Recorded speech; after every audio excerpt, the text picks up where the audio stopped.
What is going on, everyone? My name is Andy. Welcome back to another FPL video. In this one, it's the Game Week 3 preview. So I'm going to go through a bunch of the questions and topics that you put to me on Twitter and give you my opinion. If you find the video useful and you enjoy it, make sure to give it a like, hit that subscribe button if you are new around here. So a bunch of the questions that came in were around Leon Bailey. What to do with him? Should we upgrade? Should we change the money to a different position? Should we just go for a direct replacement or downgrade him, right? So there's loads of different options. And even if you haven't got Leon Bailey, it lets us discuss all of those things. So for any of you looking to bring in a cheap midfielder, a slightly more expensive one, or a £5 million defender, we're going to discuss them all now. To give you my opinion on Bailey, I think you should be doing any of those other things that I've discussed and not going for a direct replacement on this list. I think that's probably my least favoured move of the lot. Now, obviously, Leon Bailey has dropped now to 4.9 million. So unless you've got money in the bank, you wouldn't be able to get any of these players anyway. But I think that's actually a good thing because ultimately people went for Bailey because he's 5 million, cheap price. We know there's potential there for goals and assists. The opening couple of fixtures were nice. It didn't quite work out. But ultimately, this is a bracket that's pretty dead, right? If you swap to someone else like Dewsbury Hall and he's no good in a few weeks, the list of other players you can go to are just no good. So I think it's better to just deal with this now and either downgrade him, upgrade him, or put that money into a different position. I'm not even going to go through all the names on this list. They're either not going to get you enough attacking returns or they're not necessarily nailed. I think Dewsbury Hall is probably my favourite option on the list, but I just wouldn't want him in my squad. I certainly wouldn't want to have to play him too many times. Sure, he could do something good against Southampton, but he's not someone that's going to consistently tick over with returns. If you're going to stick to a midfielder around that price, I'd rather just spend less personally. And I know Xhaka looks like he's getting forward and stuff like that, but ultimately he takes up an Arsenal spot. You've got Saka, Martinelli, Jesus, Ramsdale, Gabriel, Zinchenko. The list goes on of better players in that Arsenal team to go for than Xhaka. And whether he can keep it up is not even guaranteed either. So if you've got Bailey and you've let him drop to 4.9 million, not to worry because I don't think anyone should really be going for a different £5 million midfielder instead. So another option is to downgrade Bailey. Some of you might be looking at doing that for a different midfielder as well. Like I discussed in the team selection video yesterday, I was thinking of downgrading Neto to a 4.5. Now, I've not put Andreas Pereira on this list. He is still the best 4.5 million midfielder as long as he's fit. So I'm recording this on Wednesday. It's going to go out on Thursday. We probably won't get press conference news till Friday anyway. I'm sure he's going to be fine for the weekend. If he is and you don't own him, you need a cheap midfielder, he is still the one to get, right? No questions about that. If you're looking to get a second one, these are probably the top 3 names on the list. Now, De Silva is 4.6. By the time you watch this video, he might be 4.7. I'm not convinced it's worth paying the extra for. So, for example, in my situation, Pedro Neto, 5.5. If I downgrade to Silva at 4.6, or even when he goes up to 4.7, that only gives me 0.8 or 0.9 million to spend. Now, at some point, we'll have to stop worrying about round figures because players are going up and down in price all the time. But it just feels better to get a 4.5 in and have that round million to spend than pay the extra for De Silva to sit second on my bench because Andreas Pereira is always going to be the first player on my bench. And ultimately, De Silva is not absolutely nailed for minutes. He did have a pretty bad injury, so they're probably managing him quite a lot around that. And although I think he's the best option here for potential attacking returns going forward, and I know he's already scored 2 goals, I don't know if that's going to keep up long term. And I know most people are just going to bench him anyway, but it's just that, do you take the extra money or do you take the very slight chance he comes off your bench in that second position and gets you attacking return in the same week? Right now, I just favour the money a little bit more. So I'm not writing De Silva off. And if people went for him early, they did Bailey to De Silva, then they've already made a bit of money out of it. Fair play. But I'm not sure it's still the right call. So then you're looking at Reed and Lavia.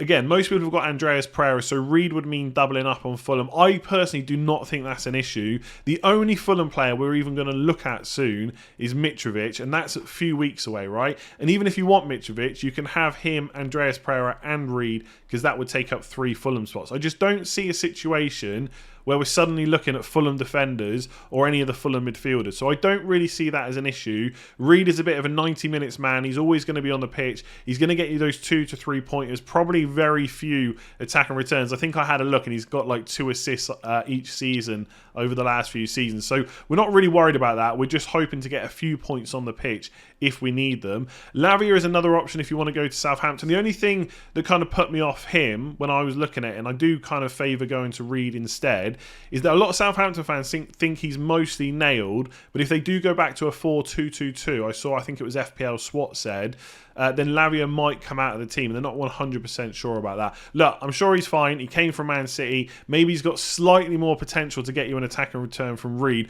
but ultimately none of these players are in our team for that. They're in there for the value. They can get us a couple of points if they come on. They unlock money to spend elsewhere. My favourite option right now is Reed, but pick whichever one you want. It doesn't really matter. So you could, of course, if you've got some money lying around, look to upgrade Bailey. Some of you might just be looking for a new £5.5 to £6 million midfielder anyway. At the top of the list, I've got Martinelli. I think he's easily the best option. I know he's not 6 million anymore, but even at 6.3, if you've got the money, you've got a spare Arsenal slot, he's easily the best option. We're in a period of FPL right now where there's only one game every week. That is going to shift soon, where there's midweek games, European matches will start and stuff like that. It may see a reduction in someone like Martinelli's minutes, but I don't think it's such a risk that you would avoid bringing him in now, right? He's just great. So if you've got an Arsenal slot, you've got that much money, he is easily the best option on this list. A lot of people are looking at Pascal Gross. I do have slight doubts over whether he can kind of keep up the goal scoring he's already done. So 2 goals in the first 2 matches. He does have fairly decent underlying stats. He may be on penalties as well. And when I look back to the end of last season, he did play quite a few 90 minutes. I think with Graham Potter, I would never be completely shocked if someone like Gross suddenly missed a game. That can definitely happen. He could start coming off around 60, 70 minutes instead. But I think he's an okay option. But to be honest with you, if you've got like 5.5 to spend, I don't know if I'd go out of my way to find that extra 0.1 for Gross. And I actually think if you haven't got Neto, so let's say you've got Leon Bailey and you've got up to 5.5 to spend, Neto might actually be one of the best replacements, right? A lot of people are kind of going off him because he's blanked in the first 2 games, but I think he's looked okay. Yes, Spurs away this week is not a great fixture, but game week 4 to 6 are pretty nice. So you could look at Neto. I think in the short term, if you're looking for someone to play this week, then Gray at Everton would probably be the option. I think all the stuff going around with Gordon, and apparently Man City are looking at him, and Chelsea are, I don't quite get it either. Like, I think he's a good player. I'm not sure if he's like 50 million quid's worth of good player, but I guess he's important to Everton, so they would put a big price tag on him. But that would worry me a little bit about bringing him in this week, so Gray might be the slightly safer option, and the next 3 fixtures are pretty good for Everton. But ultimately, if you go for someone that's not Gross for 5.5, like Neto or Gray, Gray's next 3 are pretty good, then they're not great. Neto's week this week isn't great with Spurs. Next 3 are okay, but then the ones after that aren't great either. So again, you might be stuck kind of moving around 5.5 million midfielders. Now, if your team is set up in a way where you've got like Cancelo, James, Trent, you know, Haaland or Kane or someone like that, Salah, all these solid options you're not going to be moving on, then using transfers on these spots is not that bad. But I'd really think about how long you need them in your team and whether or not you really need them this week, obviously with Neto with Spurs away, before you get them in.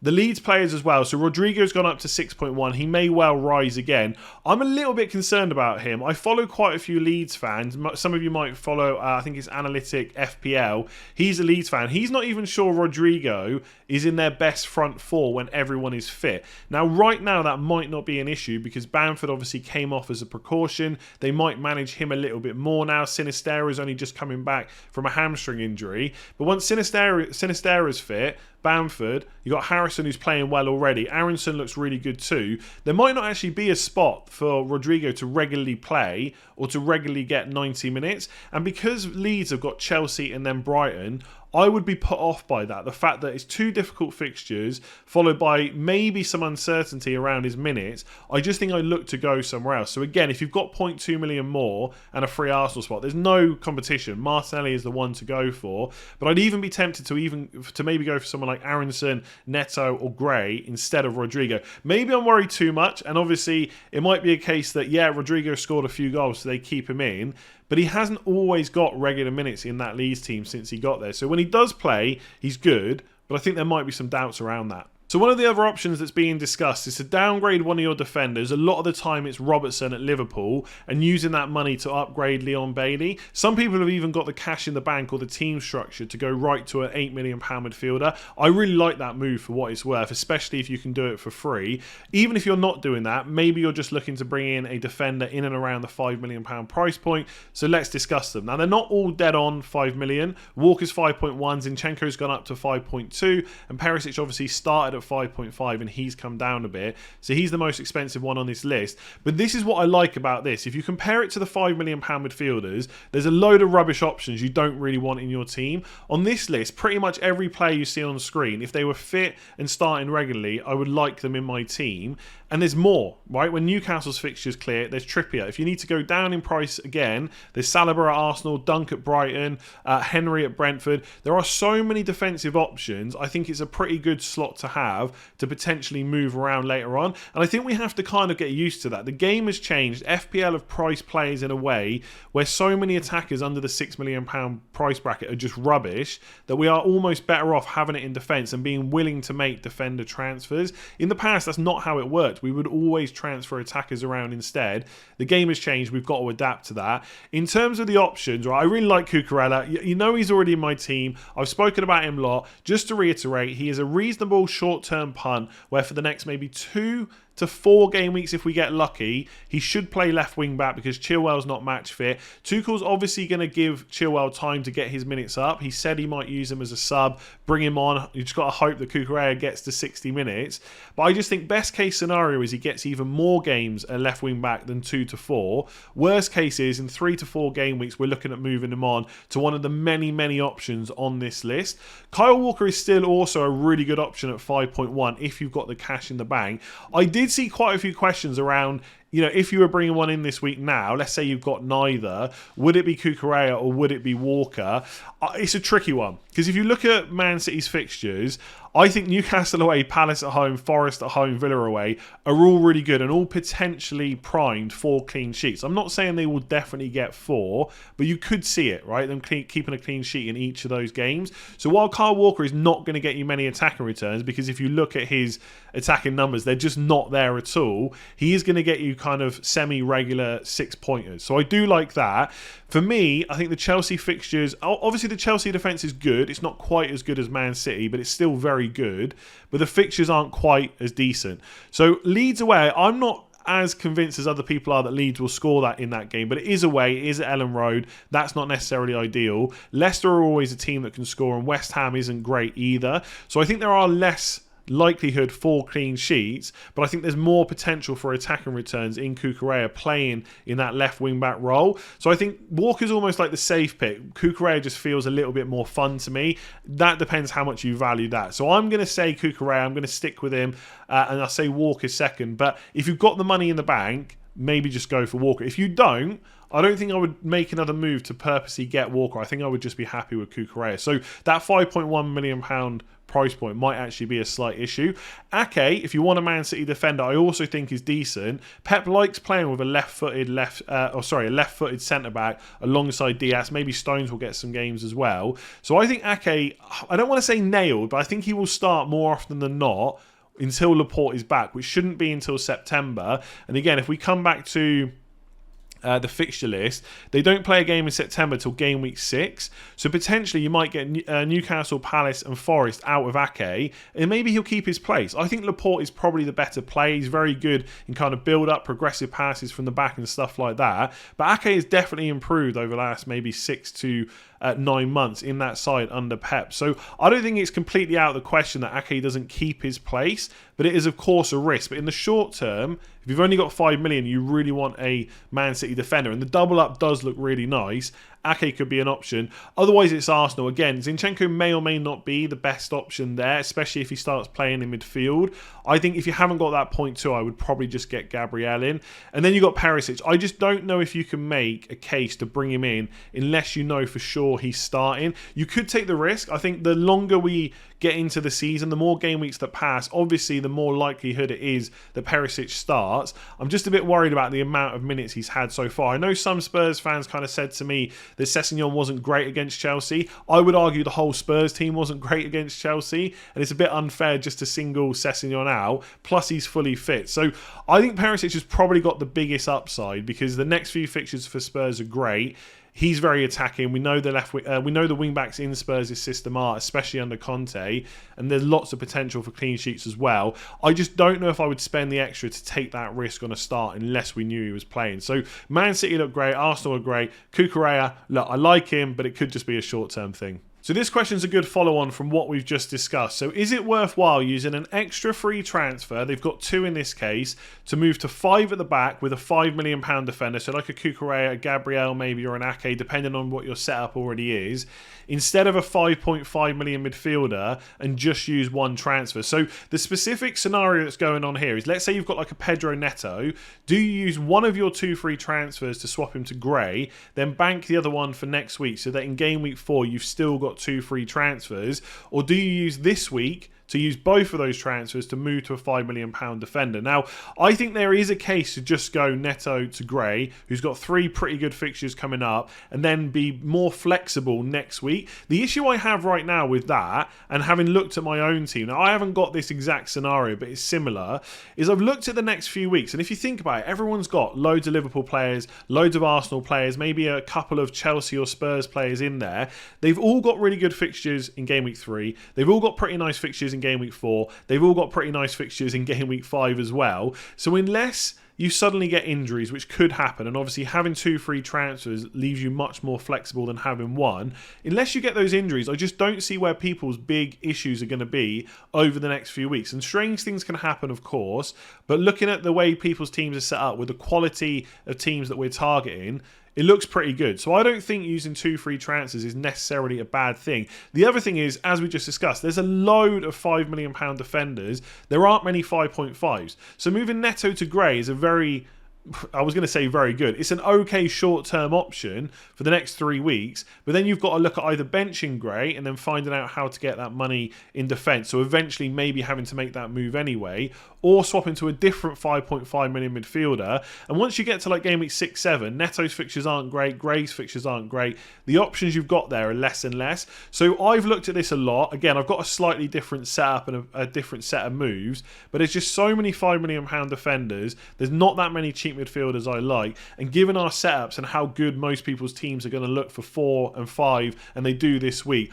I don't think many issues are going to crop up. Of course, injuries could happen. They can always do that. I think it's worth just trying to get the extra points right now, personally. So this question's kind of around attacking cover. If we already own Salah and Haaland with no money to afford Kane or Son, so obviously you could go from Salah or Haaland to Kane or Son, but a lot of people don't want to do that, and there's no money to also get a third premium attacker, which to be honest I don't think is a great strategy anyway, as I've discussed a lot of times before. Could Kulusevski be the Spurs attacker to rely on? Are his minutes a risk? Do we think Conte sees him as a core player? So just to answer the second part first, I think most of the time we are going to see Son, Kane and Kulusevski line up from the beginning. Richarlison is going to get more minutes off the bench. He might play in some of the easier European games and cup games and stuff like that. He will probably take minutes off the front 3, as we saw in the game at the weekend in game week 2. Like, he will come on maybe around the 60th, 70 minute, and at that point someone like Son, probably less so Kane I would say, because I think Kane usually plays 85 to 90 minutes most games, but Son or Kulusevski could be at risk. So we might see their minutes reduce, but I don't think we'll see their starts reduce. I think Kulusevski is just a better option on that right-hand side than Richarlison from the beginning of most games. And then at that point, the Kane or Son thing to me just doesn't matter at all. I get why people think about it, because if you think the Spurs fixtures are good and they're going to score like 3 to 4 goals in some of those matches, you're hoping that Kane, Son and also Kulusevski will be involved.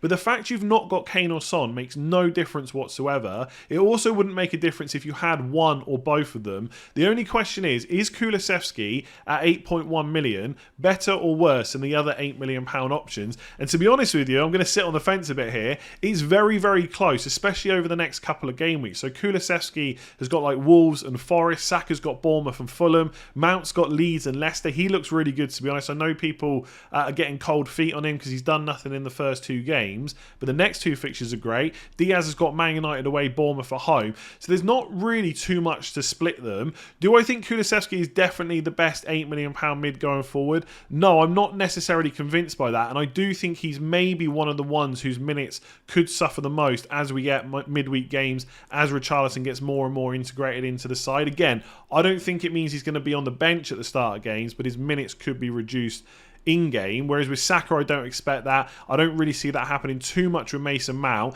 And Luis Diaz, until they get that kind of front five all fit and ready to play at the same time, his minutes are probably going to be okay as well. So if you've got Kulusevski, yeah, you keep him, but bringing him in, I'm not sure he's the obvious one. It's very close between a lot of them, but you shouldn't just be bringing him in just because you haven't got Son and Kane. It should simply be a question of, do you think he's the best £8 million midfielder? Obviously, bearing in mind he has gone up to 8.1 now. So I love the phrasing of this question. Would it be a crime, an actual crime, to not use a transfer despite having 2 free transfers? They're finding it hard to find a good move to make. Now, I'm in a very similar situation. As I discussed yesterday on team selection, right? Burning a transfer means you've got 2, you don't use one. The next week, you've still got 2 as well. I think you just have to be absolutely sure there is definitely not a move that gets you extra points, even in the short term, right? It doesn't have to be long term, could be short term, or that you can find a way to help you in the future. So the reason I've put Neto and Reed on the screen is because that's the dilemma I was in. I could have just kept my squad as it was. I already had Cucurella in place. Sanchez is a pretty good goalkeeper at 4.5. I don't necessarily have to upgrade to Edison.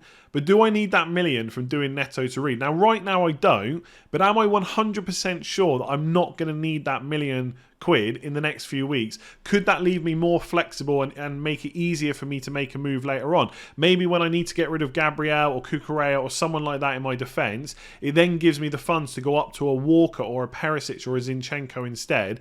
Maybe that's worth having the million in the bank. Obviously, on the flip side, I could just keep Neto. He's got good fixtures to come from game weeks 4 to 6. If I need him to come off the bench, happy days. If one of my players gets injured, I could play Neto instead, so it doesn't mean I'm forced to make a transfer straight away. It just depends which one of those you value. And for me, I feel like I've come to the conclusion that I can't be so sure that I'm not going to need that 1 million. I might even just get Edison, to be honest with you, but I can't be sure that I won't need that 1 million in future weeks. So I think it's better to take almost the risk of using that transfer now, bearing in mind I've got Andreas Pereira on the bench as well, that, you know, if I do need to play someone off the bench, it could be him instead of Neto. I don't know if Neto is that far ahead of Andreas Pereira that I need to keep him. And in the back of my mind, I keep thinking how wildcards could come sooner rather than later. Once that does, I can fix it all anyway. So it's not a crime to burn a transfer, but just make sure there's no points on offer in the short term or nothing you could do that will help you out in the long term as well. So there was lots of questions around wildcards. This specific one was, when is the best time to wildcard? When do you anticipate we may need wholesale changes?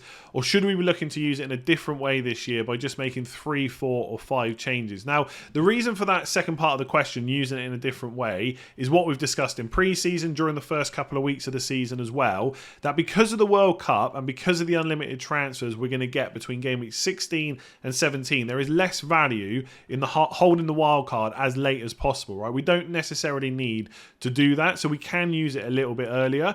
I don't necessarily know if we're really going to use it in a massively different way. I think the idea over the last few years that you have to make changes to pretty much your entire squad is very rarely true. You're always managing your squad, you're always targeting the upcoming fixtures, you're always removing injured players and bringing players in that are fit and ready to play. So the idea that you would have major changes outside of 4 or 5 anyway doesn't really happen. So that is probably something we're going to have to do, and that we probably would do in a normal season as well. When is the best time, and when do I anticipate wholesale changes? I don't know if I do anticipate wholesale changes at all. Because of the pricing, it's so easy to have Man City, Liverpool, Arsenal players, even Chelsea, some Spurs as well, all the players from the top teams. They're never usually going to have such a bad fixture run that you're going to want to get rid of all of them anyway, right? So we'll have a look at the fixtures in just a second, but I'm kind of still very open-minded about when to wildcard. A lot of people are looking between game weeks 8 and 9, and one of the reasons for that is because it's the international break, so that might give us an opportunity to make some changes. The transfer window will be shut, but I tend to just keep an open mind. When I need it, I need it, and if that's only for 3 to 4 kind of significant changes, maybe moving around premium players, my £8 million midfielder, a couple of defenders, I'm okay with doing that. But if we look at the fixtures for the top teams, right, so Liverpool, for example, pretty good fixtures until game week 8, okay? But the problem is, let's say you got to game week 8 or 9 and you decided to wildcard because they're playing Chelsea, Arsenal, Man City. Well, straight after that, game week 12 is West Ham, then it's Nottingham Forest, then it's Leeds, Spurs, okay, is difficult, then it's Southampton. You're going to want Liverpool players for this set of fixtures. So it might even be the case that you use free transfers to remove one or two of them. I'm not saying you have to get rid of Salah and Trent and Luis Diaz and Robertson, etc. But you could use one or two transfers to get rid of them for this period and then wildcard back in game week 12, right? That could be an option. So instead of using it earlier and starting without the Liverpool players, you wildcard them back in because most people are going to have them. You're not just going to drop them. They're one of the best teams in the league. So therefore the fixtures, it's not that they don't matter, but they're still going to do well even in the kind of more difficult ones. Then you look at Chelsea, okay? Really nice fixtures coming up. Their most difficult game is probably in game week 8. All the fixtures after that are pretty much green. Okay, we won't go too much into the fixture difficulty rank because I can't do each individual fixture. But ultimately, there's not too many bad fixtures. They don't play Man City until game week 19. We've got unlimited transfers at that point. They've got a lot of good fixtures. So we don't really need to use wildcards to take them out of our team because they're all looking pretty good. Arsenal, again, really good fixtures up until around maybe game week 9 where they play Spurs, Liverpool and Man City. So again, maybe if you go the route of using a few transfers to get rid of one or two Arsenal players, one or two Liverpool players, and then bring them back in around game week 13 wildcard, that could be decent. One thing to keep in mind, if Martinelli and Jesus keep playing, they're going to keep building up pretty good value. You might not want to sell them because if you do want them back eventually, you've then got to pay more. So hopefully you see the kind of point I'm getting at. Man City, really nice fixtures. Again, until around game week 11 or 12. But is Liverpool away and Arsenal away, bearing in mind the fixtures around it, going to put you off so much that you want to get rid of all your Man City players?